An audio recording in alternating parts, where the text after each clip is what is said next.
Welcome back to the Inside Track and Field podcast. I'm your host, Coach Carl Rose. This podcast is about track and field in the DMV, particularly Prince George's County. We'll talk about the history of champions, records, all around our sport. We'll cover the Washington metropolitan area, currently and affectionately known as the DMV. So sit back and get ready to enjoy as we spend some time with some amazing guests. Today's guest, a 2002 Gwynn Park graduate. Little note, he also came back in 2008 and did some coaching. He's a Morgan State University graduate, two-time first team All-County, two-time first team All-Gazette, recognized in 2002 as the Prince George's County Male MVP. He is an All-County track performer, All-Met, and achieved the double Triple Crown, securing titles at the regional, county, and state in the 200 meters and 400 meters. Additionally, he earned a spot on the Gazette magazine's all-decade track and field team. He achieved 2 county championships, 5 state championships, and established 2 state records in 2002, propelling the Gwynn Park Yellow Jackets to a 4th place finish at the Outdoor County Championship, marking the highest non-418 finish since 1998. He also led Gwynn Park to a 2nd place finish in the Indoor Championships that same year, notably spearheaded by Gwynn Park's only state title victory at the 2002 Maryland 3A State Championships. An honor roll student, owned a 3.6 GPA. Guess what, guys? 2002, the only season that he lettered in both track, the only season he participated in track. He also lettered in football and basketball. Without further ado, let me bring to this kid stage, Herb Nicholls. Welcome. Appreciate it. Glad to be here. Good stuff, man. Good stuff. A lot of accolades there. Like I said, big time, athlete from southern part of the county there at Gwynn Park. And just excited to find out some more about this single season track athlete we saw before our eyes. So as usual, kind of open up with kind of the back of the baseball card, as they say, some stuff about you. But what made you get into track that year? It was funny. While I was at Gwynn Park, I was a football player. Mm-hmm. 3-year starter for the legendary Coach Hayes football team as a wide receiver and a return man. The closer we got to senior year, the less attention that I started receiving, and the reality of actually playing collegiate football kind of going away a little bit. Mm-hmm. And during my senior year, I decided to not play basketball because I actually played basketball for 3 years for Gwynn Park. And after my last season of football, I chose to dive in the sport of track and field with the sole purpose to get faster to play college football. So that was the actual reasoning for me to participate in the sport. Good. So did you feel comfortable, like when you first started, working out and like doing this track thing, was it something that you just got super comfortable with immediately, or was there like a transition period? Oh, it was absolutely a transition period. I think for this sport, I was so uncomfortable with this sport. And I think people from the outside looking in, they don't understand the intricate parts and the strategic parts of actually running track. And I think that alongside with just the fact that everything was unknown to me, it was absolutely a transition for me. And I never really felt comfortable until the outdoor season, as far as just going out there and competing. I just knew how to go out there and try to win. And that was the only thing that really motivated me for the indoor season. Makes sense. So I guess at what point as you got into to the middle of the indoor season, you got close to the championship time, did you kind of recognize immediately that you would be one of the ones to look out for, or one of the ones to score and win? It's kind of funny that you mentioned that. especially during the indoor season, it never really dawned on me as an individual that I would be uh, amongst the elite in the county. Hmm. The county is so rich in talent, so rich in history. And I'm a student of the game. I knew everybody before I even participated. And you can ask all these guys that I know, the Daryl Youngs Hmm. and the Adam Caseys, Yep. the Alpha Lobbies. Like those guys know me very well, and they know that I'm always into history. So um, even mentioning my name with the David Driggers and stuff, Yeah. and the Otto Medivos, I never felt comfortable with that either. So with me, just during the end of the season, I was just continuing to run. I just wanted to help my team out, and I still was never comfortable to the point where I felt like a track runner. Interesting. Interesting. So you get out there and you are showing, some positive, performances, and you kind of you're hanging around, those kids who've been really knowing and doing the sport for a while. Was there a race or a meet that you remember that was like a aha moment that you were like, I can hang with this guy, maybe I can do something with this. Oh, absolutely. This is actually a question that I actually have been thinking about for a long time. But 2002 Prince George's County Championships. Um, that tracked me right there, and I tell people all the time because I'm so into PG County. Yeah. And that's one of the reasons why this interview is special to me because you kind of focus on that. And, I love the sport of track and field. I'm passionate about it, but I'm Hmm. more passionate about Prince George's County. Yeah. And that track meet, in my opinion, if you come on top out of that championship, you are going to be amongst the favorites in the state championships. Definitely. So to go in there and to run my first championship 400 against Tim Riley, Justin Byron, Josh Cotton, all these all Met guys. Yeah. Yeah. The PJs. Yeah. Those guys were already established track and field runners. Yep. I had no business really in that race or to even really win that race. So to come out on top against that field and to run a sub 48 time against those guys and to come back and double in the 200, that was the moment where I kind of knew that this could be a thing past high school. Yeah, yeah, yeah. It's a real battle. Some people, like I said, if they haven't experienced it or haven't really experienced it either on the track or or just in the stands, yeah, it's a terrific battle that the Peachey County Championship puts together, man. And I've observed it for a lot of years, and it's just funny how we get up, for it. So that's pretty cool. That's pretty cool.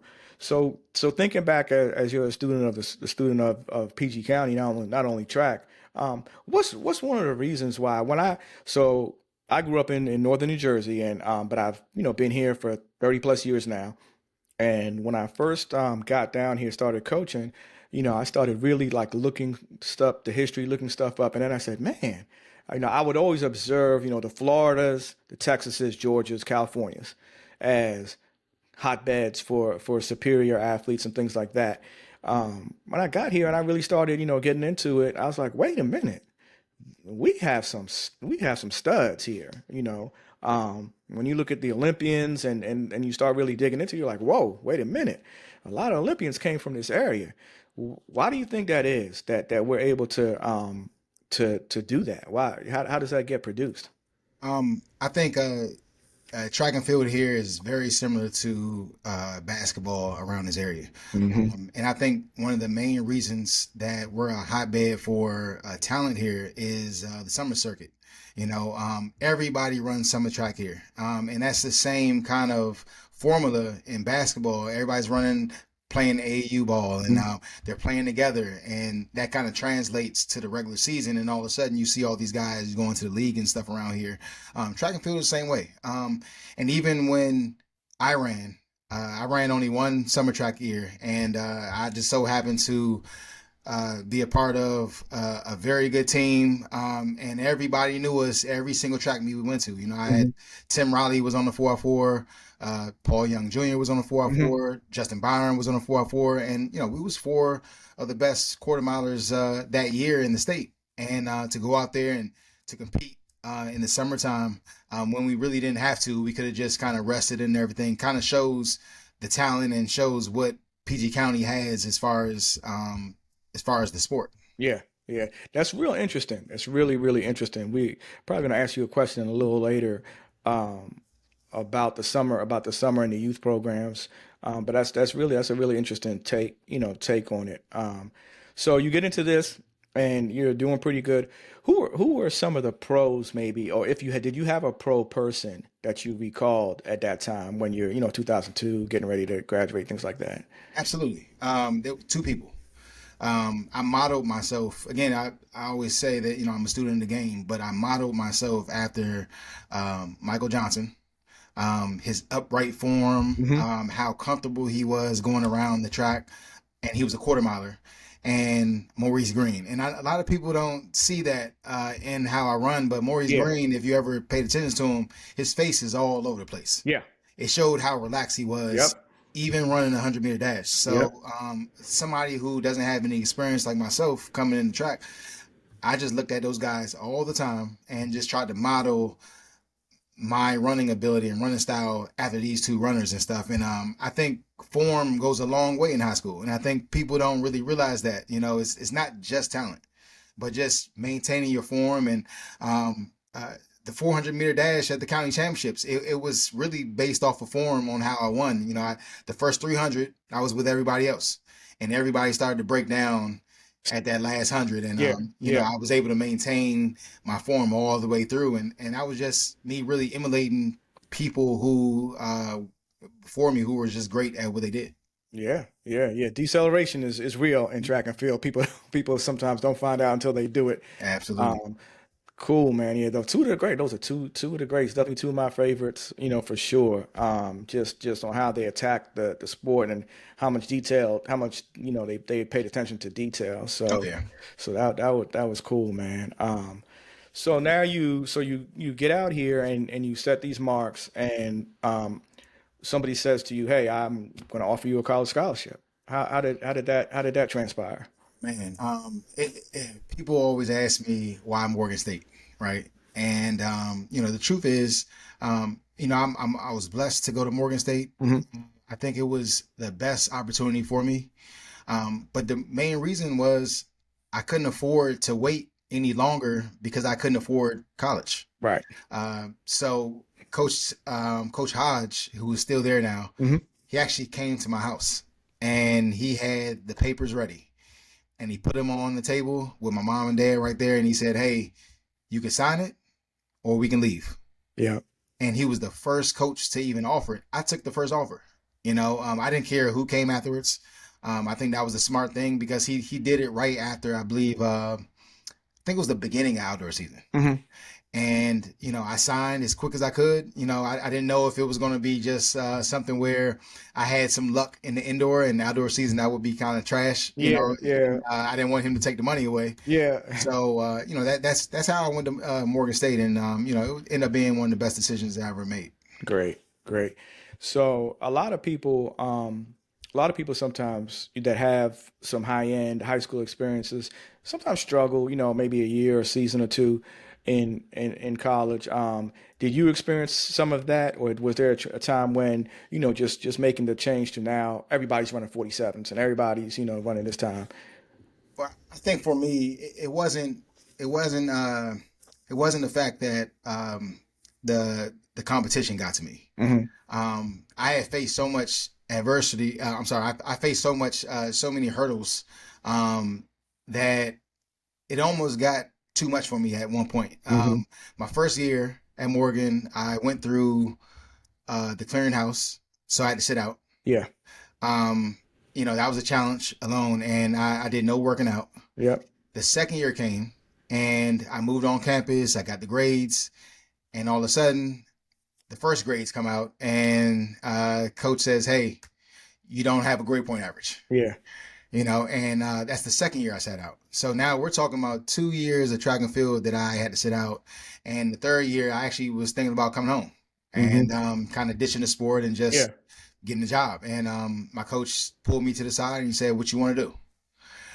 So from there, it was an uphill challenge on trying to get back just to high school level and Mm-hmm. in a short amount of time. By the time that I got to my senior year, I started feeling better. Yeah. I was winning Yeah. races. I was running consistent 46 on the track. Mm-hmm. Um, but when it's all said and done, I never really got to the peak of what I could have done. Right. I think I ran 46:15. Mm-hmm. Um, I was supposed to run that, Yeah. Yeah. and Yeah. so it was nothing. I won indoor IC4A. Mm-hmm. I ran 47:32. That was kind of modest. Yeah. Winning the conference in the 2 and the 4 at Mm-hmm. some modest times. So nothing really surprised me in college. It was just more so, I wish I could have started a little early. Wish I would have Mm-hmm. had my head on right. And I really just ran out of time because by the Yeah. time my senior year came, I could have went for a 6-year eligibility based off Right. of my earlier seasons, but Mm-hmm. my time was kind of over. Yeah. Yeah. Yeah. Yeah. But it sounds like a lot of the way the path went for you shaped a lot of who you are today and shaped a lot of how you operate and how you think today. So you, like you said, you also played, basketball and football. So how did both high school and college, how did either the influences, the coaches and your teammates and your situation help you to become who you were today? Oh, as soon as I left Morgan State, I got into coaching, and every experience that I had, and sometimes you don't really understand the situation until you leave it, Hmm. right? And so I was able to really guide the athletes. I wasn't there long enough to really um, set a foundation, but those who was listening really heard a great story and something to really follow. And all those experiences, everything kind of builds character. Hmm.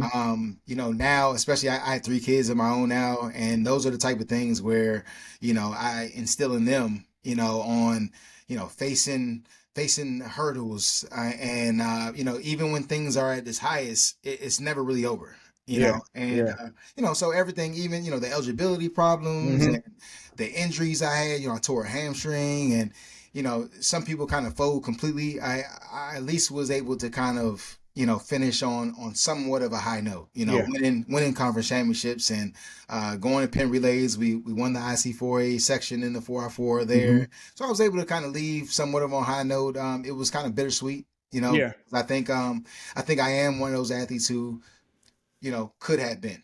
Yeah. And I don't try to harp on it too much, whatever. But I'm so passionate about the sport, and so passionate about even the past. It kind of eats me a little bit, It whatever. But does. It does. I'm sure. but But I yeah, think that the long story is always the best story, and how you transfer, man, everything that you got from it. You know what I mean? So you're actually on my office wall. How the Journal used to do their photo shoot and everything. So with Daryl and you and all that, and Tim, I think is on there too. On that. They used to mail out these big plaques, then bill you later. yeah, yeah. But it's sitting up in my office wall right behind my chair. So I know you amongst greatness, man. And like I said, there's definitely one that left a legacy and stuff. Um, so tell me a little bit about the coaching piece, about how you started that, and what you find that's amazing about it. Well, coaching for me, it was more so just I love talking. I love sharing information, and with me, coaching is just you can kind of see, you can kind of build something and kind of see it come alive. And that for me really was the biggest part. And I really wish that I could have had a longer coaching career. But even now with these podcast platforms, Yeah. I use that almost the same way now. Hmm. Daryl Young and Adam Casey, Jason Carson Harris from Hmm. DeMatha, Hmm. Leroy Herman. We all come together and we just talk track and field, Yeah. and that's kind of like my coaching a little bit. Yeah. We can analyze the sport now. Yeah. When the Olympics or the championships come, we can talk about it, and our experiences just come, and now we can see it from a different lens now, and we're in our 40s now, and everything kind of just comes together when you're looking at the sport that you love the most. Yeah, for sure. For sure, man. So we have a lot of stuff going on in track. Obviously, we had, the Olympics last year and everything like that. And track has always been, kind of, I don't want to say love hate with the US population, but it's just not the same in the United States as it is in some of the other nations. If you go down to Jamaica, or if you go out to Spain, or France, or other countries in Europe, you'll Lausanne and things like that. You'll see like packed stadiums. So Michael Johnson, you mentioned earlier, he's one of the ambassadors, obviously, and he started this Grand Slam stuff. So how do you think that may impact the viewership or the following? I mean, it's absolutely going to help out. I mean, we needed a league in this sport, and we needed somebody to spearhead a movement. Yeah. And we need participation, and that's one of the main things that we need. That's why Penn Relays, I kind of hate it now. I mean, I still go every year, Yeah. but when they took away the USA versus World, they took away that part of that tradition. Yeah. All the top athletes in the world used to go to Penn Relays. Yep. It's no longer like that anymore. But as far as just participation here in the United States, we just need the top athletes to participate here in the United States of America. Definitely. And Michael Johnson really has a great idea, and money talks. And the way that they're being compensated now should have happened years ago. Yep. Some of these athletes, they're still trying to penny pinch to get on planes to go to Europe. Exactly. And that should never happen in professional sports here in the United States. Correct. Yep. That's true. That's true, man. Yeah, I'm looking forward to I'm eagerly looking forward to how it plays out. You listen to a couple other guys, podcasts and things like that. They kind of do a lot of debating and stuff like that on it. And the prize money is definitely, I think, is a great tool. Absolutely. It's coming around, and because at the end of the day, only the super elite kind of get the big sponsorships, and get those checks coming in frequently. The rest of everybody else is waiting on appearance fees and waiting on this and that and stuff. And when you travel, if you're taking a physio person with you, if you're taking a this or that person with you, you done doubled and tripled what your cost of traveling to. So yeah, I'm looking forward to it. I really am. I'm looking forward to seeing what it ends up being. So we are kind of like mid, not quite at the late part of the season. County championships this year, I think, is May 8th and 10th. So people are starting to round into shape, and I know one thing that maybe we didn't do as much in the early 2000s, although we did travel, was that a lot of teams travel all over the place. I mean, there's a few more facilities open. So there's the Virginia Beach facility. New York has two instead of just one. Boston has two, and things like that. How do you think today's high school athletes are, I don't want to say spoiled, but get those opportunities as compared to the 20 years ago? I think it's great. The more resources that you have, I mean, you can look at the times and you can kind of see that.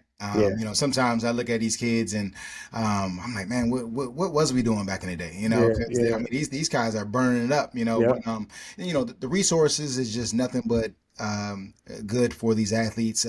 More places. I remember even before myself, again, a student of the sport. Before I started running, they were running at the Armory. Yeah. Yeah. For sure. And you can imagine all the times that were cheated, running on that floor. They could have been running somewhere else and running a little faster instead of Yeah. on a Yeah. hardwood floor. Yeah. For sure, man. Yes. So the more resources that they had, the better, and the more traveling. I mean, we never really traveled outside of Delaware. Yeah. Yeah. And so that's it's always a good thing for the kids here, and I'm happy to see it. I'm all for it. Okay. Cool. Cool. Cool. All right. So our next section, I kind of go into a little bit of rapid fire answer, just looking for a quick shot of an answer. and see what you think about those. So I'm gonna give you a couple of those. See what you think. So high school or college, or both really. Which competitor were you either a little bit had fear to face, or it bumped you up, was excited to face? Who was somebody that you were super excited to face in high school? High school. I would have to say probably Paul Young Jr. Yeah, Yeah. yeah. It always looked like he wasn't working too hard, Oh man. but he was running. And he came from Gwynn Park. Yeah, Yeah. yeah. Other than the quarter, other than your kind of like your marquee event, so what you mentioned the two, what was another event that you enjoyed competing in? You know what? I would have to say in high school had to been the 300. And in college, I didn't really run the 300 too much. I only ran the 500 once, but I wish I kind of could have ran that. Yeah. Okay. Cool. This one is about training. And I'll start off with what was your least favorite workout that you had to do? You know what? I hated speed work. Anything that had to do with speed work. The reason being is my hamstring is kind of weak. I was never a sprinter. Yeah. My speed always comes after 40 meters, and then I start to turn it on. So Yeah. speed work, I never really got the blocks right. So that was always the weak part of, oh man, that's my interesting. game. Yeah. That's real interesting. What about your favorite workout? Like you say, oh yeah, I like this. I get to show this and that. You know what? It's funny, and the guys at Morgan, they're gonna hate me saying this, Yeah. but we used to do these repetitive 600s. I love overtraining, Yeah. and I love building up my lungs, and I feel like I can actually see that training into my races. Gotcha. I'm, never tired, and I just love the 600. Oh wow, man, that's something different. That's something different. My sprinters and stuff, and really anybody, most of the people I've talked to, definitely wouldn't have picked those two. And one more. I got one more quick one. What do you think the best tool in your toolbox as a runner was? Um, let's see. I would have to say, it was always the end part of my race. Okay, your finish. Yeah, it was always the finish. I was able to really finish strong. And the weakest part was the beginning of the race. And I just told you how I hated sprinting. That probably should have been something I could have done a little more. Kind of get around that bend a little faster. Yeah. But yeah, my finish was always the best part of my race. Nice, cool.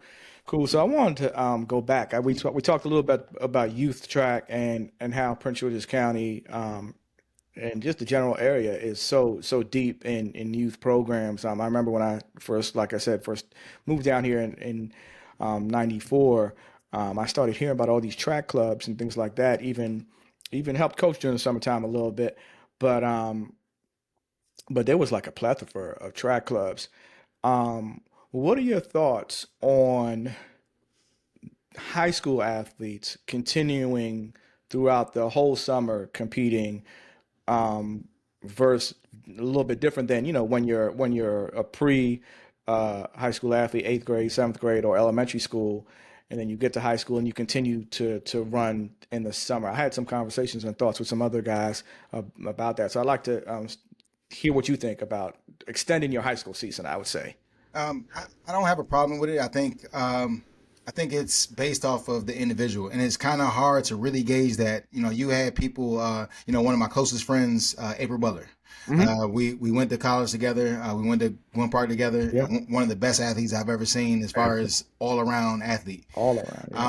Yeah. She got burned out real quick, and you can tell all those years of running. The summer tracks, the Gwynn Park seasons, the Morgans. I mean, by the time she really got to college, she was out of it. She still was able to compete at a high level, but the motivation was gone. So then you have some people who really it helps a lot as far as kind of development. And I think the coaches have a lot to do with that. Yeah. You don't want to run somebody to death, right? You don't want to put this guy in events that's gonna hurt him. So you got to find that balance, and that's something that's very difficult as a coach. I coached a half a summer with the Ebenezer Royal Runners, and Hmm. just to see those guys out there competing hard after a gruesome season, that was difficult to even watch. Yeah. But Absolutely. again, it can really help you. You just have to find that balance so that at some point you don't really burn yourself out. And I don't really know what the formula is to that. Yeah. And it's Yeah. just really based off of an individual.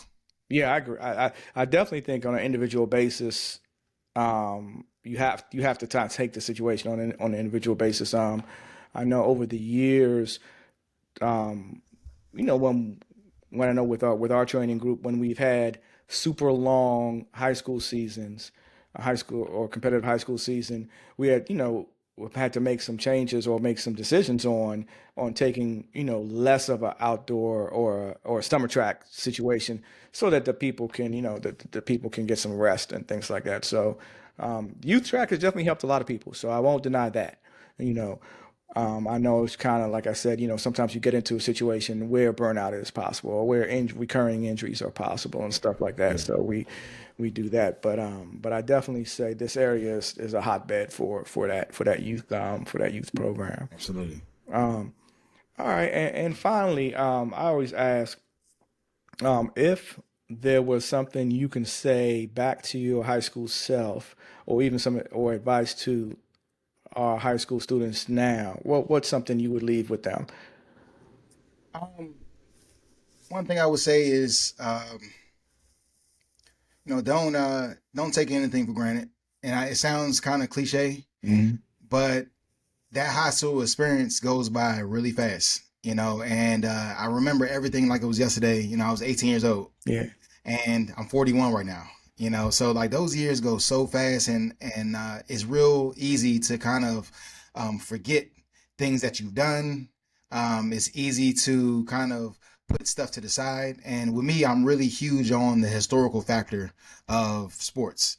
And that's one reason why I really, I love to talk about Gwynn Park. And I think, especially when I was younger, a lot of coaches kind of preach there's no iron team, and that's true. Yeah. But it's okay to talk about your personal accolades, right? It's Right. okay to want to strive for personal accolades. And when I look back at things that I accomplished, um, I'm more proud now than I was back then, Mm. and that's something where, they can't take that state championship banner off the wall. They can't take away the experience we had. And we really had an opportunity to enjoy the process of an indoor season with all new people who never participated in the sport, and the way that we matured into a championship winning team. That was something where it's just, it's worth talking about, and it's worth revisiting. So that's something where, I would always tell these guys, like, just live in the moment, and don't let this stuff just go by. Really live in this moment. Yeah. No, that's great. Yeah, that's great, man. Yeah, and that's part of why I wanted to kind of do this. I wanted to have this opportunity to push and just let folks know that there's a history of track and field in Prince George's County that needs to be celebrated, that needs not to be forgotten, and that even as all these new excellent and exciting, times are being run and records are being broken, that they don't forget that it came from somewhere, it started from somewhere. There were some really excellent people who should be recognized, from older times, so to speak. So, really appreciate you coming on, man. It was really cool to hear some of the stories and some of the names. You just brought back a whole bunch of names, in my brain now that I definitely would like to get a chance to talk to and stuff like that. But it was a great time. So look forward to hopefully inviting you out to the counties, man. If you're able to make it, and things like that. I think there's one of the things I'd like to do is, get some of the former athletes to come out to the county championship and recognize you guys, give an opportunity to get you guys out on the field and have a quick tidbit of who you guys were, what you guys did. I think it will be great for these young whippersnappers to see that. So thanks a lot again, man. I appreciate you. Yeah, I appreciate you for having me on your platform, and like I said, this is something that was important to me, and for me to share everything that I share with you and my story and stuff, it goes up there with everything, So I appreciate you, and I love the platform, and I love what you're doing. Cool beans, man. Cool. All right, guys. We'd like to thank right here the one and only Herb Nicholls, one of the best coming out of Gwynn Park High School. Looking forward to seeing him check us out at one of these meets. But great time talking and learning some more of his stories. And like I said, folks, tune in, keep listening. Keep finding out more and more about Prince George's County Track and Field.